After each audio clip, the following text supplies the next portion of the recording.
Cigarette വലിച്ച mail ഷോവനിസ്റ്റിന്റെ വീട്ടിലെ അവസ്ഥ കണ്ടോ? വീഡിയോയുമായി എത്തിയിരിക്കുകയാണ് അഖിൽ മാരാർ.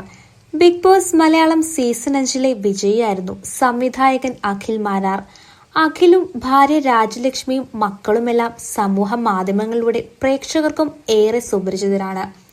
ഇപ്പോഴിതാ വീടിനകത്തു നിന്നുള്ള രസകരമായ ചില നിമിഷങ്ങൾ പങ്കുവെക്കുകയാണ് അഖിൽ. സിഗരറ്റ് വലിച്ചതിന് അഖിലിനെ ശകാരിക്കുകയും തല്ലുകയും ചെയ്യുന്ന ലക്ഷ്മിയാണ് വീഡിയോയിൽ കാണാനാവുക. ഒരു സിഗരറ്റ് കുറെ നാളിന് ശേഷം വലിച്ച ഒരു മെയിൽ ഷോവനിസ്റ്റിന്റെ അവസ്ഥ. ബിഗ് ബോസ് ഹൗസിനേക്കാൾ മനോഹരമായ എന്റെ കുടുംബം, വീടിനുള്ളിൽ ഞാൻ വെറും എലി, ലക്ഷ്മി സിംഹം എന്ന ക്യാപ്ഷനോട് കൂടിയാണ് അഖിൽ CCTV ഫുട്ടേജ് പങ്കുവച്ചിരിക്കുന്നത്.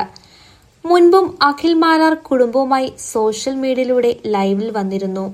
ഭാര്യ ലക്ഷ്മിക്കും മക്കൾക്കുമൊപ്പം ഫേസ്ബുക്ക് ലൈവിലാണ് വന്നത്. കുടുംബം കലക്കികളോട് പറയാനുള്ളതെന്നായിരുന്നു വീഡിയോയുടെ തലക്കെട്ട്.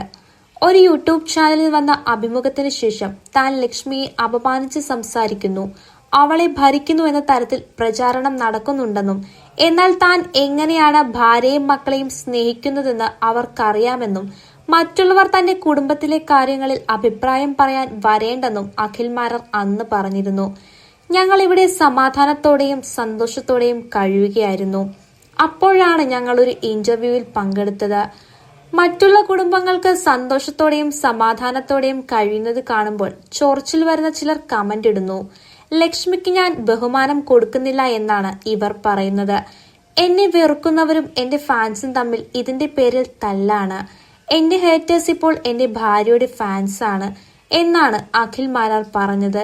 കൊട്ടാരക്കര കോട്ടത്തല സ്വദേശിയായ അഖിൽ ഡോക്ടർ ബിജു സംവിധാനം ചെയ്ത പേരറിയാത്തവർ എന്ന ചിത്രത്തിന്റെ അസിസ്റ്റന്റ് ഡയറക്ടറായിട്ടാണ് സിനിമയിലെത്തിയത്. 2021 ത്വാതികാവലോകനം എന്ന ചിത്രം സംവിധാനം ചെയ്തുകൊണ്ട് സ്വതന്ത്ര സംവിധായകനായി. ചിത്രത്തിന്റെ കഥ, തിരക്കഥ, സംഭാഷണം ഒരുക്കിയതും അഖിൽ തന്നെയായിരുന്നു.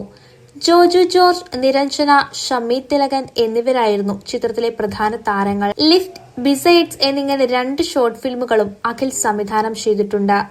അവശേഷിപ്പുകൾ എന്നൊരു പുസ്തകവും അഖിലിന്റേതായി പ്രസിദ്ധീകരിച്ചിട്ടുണ്ട്.